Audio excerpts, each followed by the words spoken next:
हर व्यक्ति ईश्वर को देख सकता है। विश्व के समस्त शास्त्रों में वैदिक वाद में अद्वितीय है, क्योंकि इसमें वह व्यवहारिक विधि नियत है जिसके द्वारा मनुष्य अपनी चेतना को शुद्ध करके ईश्वर का साक्षात्कार कर सकता है। लॉस एंजिलिस में दिए गए इस भाषण में श्रील प्रभुपाद बतलाते हैं, मनुष्यों को ईश्वर देखने के लिए वास्तव में अत्यंत उत्सुक होना चाहिए।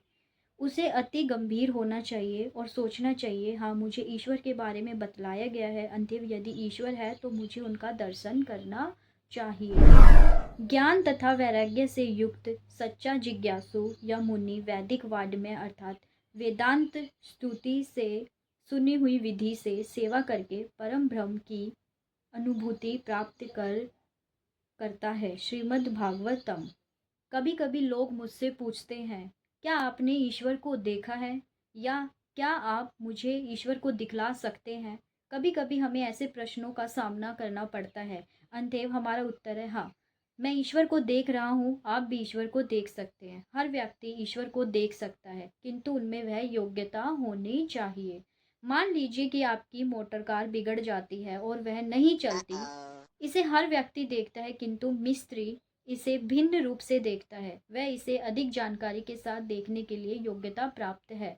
अंततः वह खोया हुआ पुर्जा लगा देता है और मोटर कार तुरंत चल देती है। तात्पर्य यह है कि हमें मोटर कार देखने के लिए भी इतनी योग्यता चाहिए, किंतु ईश्वर को हम बिना किसी योग्यता के देखना चाहते हैं। जरा मूर्खता तो देखिए।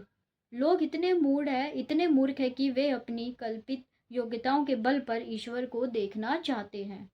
श्रीमद् भगवद गीता में भगवान श्री कृष्ण कहते हैं, मैं सबों के लिए शेर नहीं, मेरी योगमाया शक्ति मुझे उनकी दृष्टि से छिपाई रहती है। अंततः आप ईश्वर को कैसे देख सकते हैं? यह मूढ़ता चलती रहती है। क्या आप मुझे ईश्वर दिखला सकते हैं? क्या आपने ईश्वर को देखा है? ईश्वर तो खिलौना बन गया है। अंततः वंचक लोग किसी सामान्य व्यक्ति का विज्ञापन यह कहकर करते हैं कि यह रहा ईश्वर, यही ईश्वर का अवतार है। पापी, मूढ़, मूर्ख, अधम व्यक्ति इस तरह पूछते हैं, क्या आप मुझे ईश्वर दिखा सकते हैं? आपने कौन सी योग्यता प्राप्त कर रखी है जिससे आप ईश्वर को देखना चाहते हैं? योग्यता इस प्रकार है। सर्वप्रथम मनुष्य को श्रद्धावान होना चाहिए। उसे ईश्वर देखने के लिए अत्यधिक उत्सुक होना चाहिए। ऐसा नहीं है कि इसे शुद्र बात समझी जाए। क्या आप मुझे ईश्वर दिखला सकते हैं, या कोई जादू हो? वे लोग ईश्वर को जादू समझते हैं। नहीं, मनुष्य को अत्यंत गंभीर होना चाहिए और सोचना चाहिए, हाँ मुझे ईश्वर विषयक जानकारी दी जा सकती है। अंततः यदि ईश्वर है तो मुझे उनका दर्शन करना चाहिए। इस संदर्भ में एक कहानी है, यह बहुत ही उपदेशात्मक है। अंततः इसे सुनिए। एक पेशेवर कथावाचक जनता को श्रीमद् भागवतम सुना रहा था और यह बता रहा था कि जब भगवान श्री कृष्ण जंगल में गोवें चराने जाते थे तो वह सभी प्रकार की मणियों से अलंकृत रहते हैं। उस सभा में एक चोर था। अंततः उसने सोचा, क्यों न वृंदावन जाकर इस लड़के को लूट लिया जाए। वह अनेक मणियां पहने जंगल में है, वहां जाकर उस लड़के को पकड़कर सारी मणियां ले सकता हूँ। यह उसका मनोभाव था। अंततः वह गंभीर हो गया। उसने सोचा, मुझे उस बालक को खोजना चाहिए, तब एक ही रात में मैं लखपति बन जाऊंगा। उस चोर की योग्यता, उसकी यह भावना थी कि मुझे श्री कृष्ण को देखना है, मुझे श्री कृष्ण को देखना है। उस चिंता और उत्सुकता ने सचमुच वृंदावन में उसे श्री कृष्ण का दर्शन सुलभ करा दिया। उसने श्री कृष्ण को उसी तरह देखा जैसे उस भगवतवाचक ने वर्णन किया था। तब उस चोर ने कहा, ओह श्री कृष्ण, तुम इतने अच्छे बालक हो। वह उनकी चापलूसी करने लगा। उसने सोचा कि चापलूसी करके वह उसकी सारी मणियां ले लेगा। इसके बाद उसने अपना असली काम बतलाया, क्या मैं तुम्हारे इन आभूषणों में से कुछ ले सकता हूँ? तुम तो इतने धनी हो। श्री कृष्ण ने कहा, नहीं, मेरी माता नाराज होगी, मैं इन्हें नहीं दे सकता। श्री कृष्ण बालक की तरह खेल रहे थे। अंधे वे चोर उन मणियों को लेने के लिए और भी ललायित हो गया, किंतु भगवान श्री कृष्ण की संगीत से वह शुद्ध बनता जा रहा था। अंततः अंत में श्री कृष्ण ने कहा, ठीक है, तुम इन्हें ले सकते हो। तब वह चोर तुरंत भक्त बन गया, क्योंकि भगवान श्री कृष्ण की संगीत से वह पूर्णतः शुद्ध बन गया चुका था। अंत है, आप किसी तरह भगवान श्री कृष्ण के सत्संग में आइए, तब आप भी शुद्ध हो जाएंगे। भगवान श्री कृष्ण को देखने की परम उत्सुकता का दूसरा उदाहरण गोपियां हैं। गोपियां श्री कृष्ण के पास उनके सुंदर स्वरूप से मोहित होकर आई। वह तरुणी थी और श्री कृष्ण इतने सुंदर थे। वस्तुतः जब वे श्री कृष्ण के पास आई तो वे कामुक थी, किंतु श्री कृष्ण भगवान इतने शुद्ध थे कि गोपियां उच्च कोटि की भक्ति ने बन गई। गोपियों की भक्ति की कोई तुलना नहीं हो सकती, क्योंकि वह श्री कृष्ण को प्राणपन से प्रेम करती थी। यही योग्यता है कि भगवान श्री कृष्ण ने इतना प्रेम करती थी कि अपने परिवार या प्रतिष्ठा की कोई परवाह ना करके वह अर्धरात्रि में बाहर गई। श्री कृष्ण की बांसुरी बज रही थी और वह अपने घरों को छोड़कर जा रही थी। उनके पिताओं, भाइयों तथा पतियों ने कहा, तुम लोग कहाँ जा रही हो? इस अर्धरात्रि में कहाँ जा रही हो? किंतु गोपियों ने यह सब पूछने की परवाह नहीं की। उन्होंने अपने बच्चों, अपने परिवार, इन सब की उपेक्षा की। उनकी एकमात्र चिंता थी कि हमें श्री कृष्ण के पास जाना है। इसी उत्सुकता की आवश्यकता है। हमें भगवान श्री कृष्ण को देखने के लिए अत्यधिक उत्सुक होना चाहिए। अनेक गोपियों ने, जिन्हें श्री कृष्ण के पास जाने से बलपूर्वक रोक लिया गया था, विरह की तीव्र वेदना के कारण अपने प्राण त्याग दिए। अंत ऐसी उत्सुकता होनी चाहिए, तभी आप ईश्वर को देख सकते हैं। चाहे आप कामुक हो या चोर या हत्यारे या अन्य कुछ, आपको अपने में यह उत्सुकता उत्पन्न करनी होगी कि मुझे भगवान को देखना है, तभी भगवान श्री कृष्ण दिखेंगे। पहली वस्तु जिसके लिए भगवान श्री कृष्ण प्रतिष्ठित रहते हैं वह यह है कि उन्हें देखने के लिए आप कितने उत्सुक हैं। श्री कृष्ण अवश्य दिखेंगे यदि आप भगवान श्री कृष्ण को देखने के लिए सचमुच उत्सुक हैं।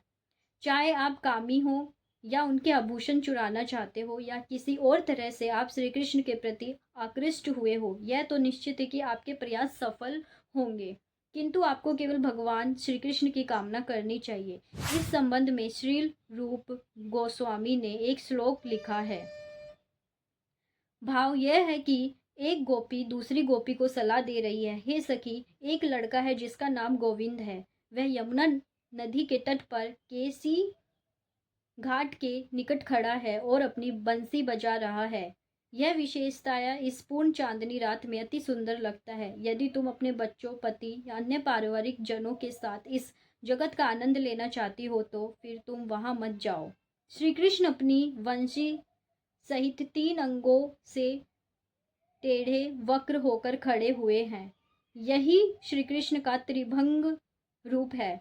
अंत एक गोपी दूसरे से कहती है, यदि तुम यह सोचती हो कि इस जगत में अधिक जीवन आनंद उठाओगी तो श्री कृष्ण को देखने मत जाओ, तुम वहां मत जाओ। भाव यह है कि एक बार श्री कृष्ण को देख लेने पर तुम इस व्यर्थ के भौतिकवादी भोग को भूल जाओगी। यही भगवान श्री कृष्ण को देखना है। जब ध्रुव महाराज ने भगवान श्री कृष्ण को देखा तो उन्होंने कहा, हे प्रभु, मुझे और कुछ नहीं चाहिए। ध्रुव महाराज भगवान श्री कृष्ण के पास अपने पिता का राज्य पाने के लिए गए थे, किंतु जब उन्होंने श्री कृष्ण को देखा तो श्री कृष्ण ने कहा, अब तुम जो भी वर चाहो मांग सकते हो। ध्रुव ने कहा, हे प्रभु, अब मुझे और इच्छा नहीं रही। यही भगवान श्री कृष्ण को देखना है। अंत यदि आप भगवान श्री कृष्ण को देखने के लिए उत्सुक है तो आपका मंतव्य चाहे जो भी हो, आपकी उत्सुकता के कारण किसी न किसी प्रकार आप भगवान श्री कृष्ण को देखेंगे। यही एकमात्र योग्यता है। एक अन्य श्लोक में श्रील रूप गोस्वामी कहते हैं, यहाँ श्रील रूप गोस्वामी सलाह देते हैं, यदि मैंने कृष्ण भावना अमृत शब्द कृष्ण भक्ति रस भाविता से अनुवाद करके लिया है। हाँ, यहाँ कृष्ण भावना अमृत उपलब्ध है। आप इसे इस कृष्ण भावना अमृत आंदोलन से खरीद सकते हैं, किंतु इसका मूल्य क्या है? यह इतनी उत्तम वस्तु है कि इसका मूल्य चुकाना पड़ता है। यह मूल्य क्या है? एकमात्र आपकी उत्सुकता। यही मूल्य है। इसका मूल्य आपको चुकाना पड़ता है, तब आप तुरंत श्री कृष्ण को पा लेते हैं। श्री कृष्ण निर्धन नहीं है और कृष्ण विक्रेता यानी कृष्ण भक्त भी निर्धन नहीं होता। वह श्री कृष्ण का मुक्त निशुल्क वितरण कर सकता है और वह ऐसा कर रहा है। आपको अपनी उत्सुकता द्वारा उसे खरीदना भर है। कोई कह सकता है, अरे उत्सुकता उत्सुकता मुझ में है, किंतु यह इतनी आसान नहीं। यह उत्सुकता करोड़ों जन्म तक पुण्य कर्म करते रहने पर भी प्राप्त नहीं की जा सकती। यदि आप पुण्य कर्म करते चले फिर भी यह उत्सुकता उपलब्ध नहीं हो पाती। अंततः यह उत्सुकता अत्यंत महत्वपूर्ण वस्तु है, किंतु भक्तों की संगीत द्वारा इसे प्रबुद्ध किया जा सकता है। अंततः हम इस उत्सुकता का आह्वान करने के लिए हर एक को अवसर प्रदान कर रहे हैं, तब आप ईश्वर का आमना सामना कर सकेंगे। यह जीवन भगवान श्री कृष्ण को देखने के लिए है, यह कुकर सुकर बनने के लिए नहीं है। दुर्भाग्यवश संपूर्ण आधुनिक सभ्यता के लोगों को कुकुर सुकुर बनने का प्रशिक्षण दे रही है। एकमात्र यही संस्थान यहाँ कृष्ण भावा अमृत आंदोलन ऐसा है जो लोगों को शिक्षा दे रहा है कि किस तरह भगवान श्री कृष्ण को देखा जाए। यह इतना महत्वपूर्ण है। उत्सुकता द्वारा आप स्वतः ज्ञान तथा वैराग्य से युक्त हो जाएंगे। ज्ञान का अर्थ यह नहीं होता हमने अब यह परमाणु बम खोज निकाला है, यह ज्ञान नहीं है। यह ज्ञान क्या है? लोग पहले से ही मर रहे हैं और आपने जो खोज की है उसमें मृत्यु जल्दी जल्दी हो जाएगी, किंतु हम मृत्यु को रोकने का ज्ञान देते हैं। यह कृष्ण भावामृत है, यही ज्ञान है। जैसे ही आप इस ज्ञान को पा लेंगे, आप स्वतः इस व्यर्थ भौतिकवादी सुख से विरक्त हो जाएंगे। बहुत बहुत धन्यवाद।